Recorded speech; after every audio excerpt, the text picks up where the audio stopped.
Bhajap parliamentary બોર્ડની બેઠકનો બીજો તબક્કો આજથી શરૂ થયો। મુખ્યમંત્રી નિવાસસ્થાને પાર્લામેન્ટરી બોર્ડની બેઠક, જેમાં સૌરાષ્ટ્ર અને વડોદરાના સ્થાનિક હોદ્દેદારોના નામો પર વિચારણા હાથ ધરાઈ। દરેક હોદ્દા માટે નિરીક્ષકોએ 3 નામની પેનલ તૈયાર કરી છે। 14 મે બાદ કોઈ પણ સમયે નામની જાહેરાત થઈ શકે છે। 21 મે સુધીમાં રાજ્યભરના હોદ્દેદારો સંભાળી લેશે ચાર્જ। પીએમ મોદીના પ્રવાસને કારણે અગાઉ આ બેઠક મોકૂફ રખાઈ હતી।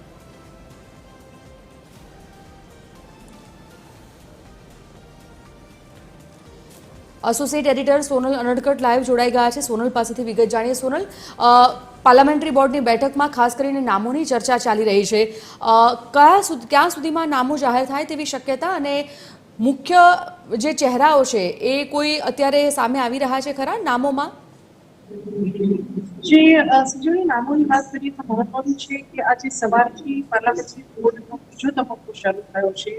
13 અને 14 આજે અને આવતીકાલ 2 દિવસ માટે પાર્લામેન્ટરી બોર્ડ વધુ એક વખત મળવા જઈ રહ્યું છે। મહત્વનું છે કે અગાઉ 6, 7 અને 8 મેના રોજ પાર્લામેન્ટરી બોર્ડ મળી હતી, જેમાં વડાપ્રધાન નરેન્દ્ર મોદીના પ્રવાસનો સાથે આયોજન કર્યું હતું। 10 અને 11 તારીખે વડાપ્રધાન નરેન્દ્ર મોદી આવવાના હોવાથી સૌરાષ્ટ્રમાં તેનો પ્રવાસ હતો, સોમનાથ ખાતે અને વડોદરા ખાતે।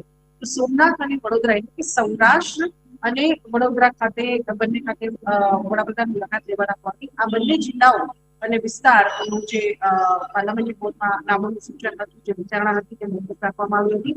7 અને 8 દરમિયાન વડોદરા અને સૌરાષ્ટ્ર બહાર કરતા તમામ મહાનગરપાલિકાઓ, નગરપાલિકાઓ, જિલ્લા પંચાયત અને તાલુકા પંચાયત આ તમામ માટેની જે નામોની વિચારણા છે તે પૂર્ણ કરી દેવામાં આવી છે।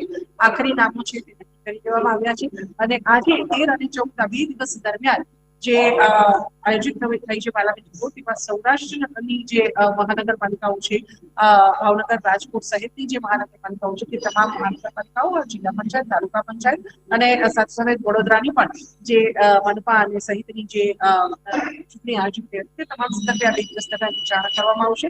નામોની વાત કરીએ તો અગાઉ 1, 2 અને 3 મેના રોજ નિરીક્ષકો તરફથી ખાસ સેન્સ પ્રક્રિયા પૂર્ણ કરવામાં આવી હતી। સમગ્ર રાજ્યમાં જ્યાં ચૂંટણી આયોજિત થઈ અને ત્યાંથી 3 નામોની પેનલ ખાસ તૈયાર કરી અને આપવામાં આવી છે પાર્લામેન્ટરી બોર્ડની। અને આ પાર્લામેન્ટરી બોર્ડે નિરીક્ષકોને તેમની સામે ઉપસ્થિત રાખી અને જે નામ નિરીક્ષકો તરફથી આપવામાં આવે છે, જે પેનલ આપવામાં આવે છે, તેના સંદર્ભમાં નિરીક્ષકો સાથે ચર્ચા વિચારણા કરી અને આખરી મતનું મારી દીધું છે।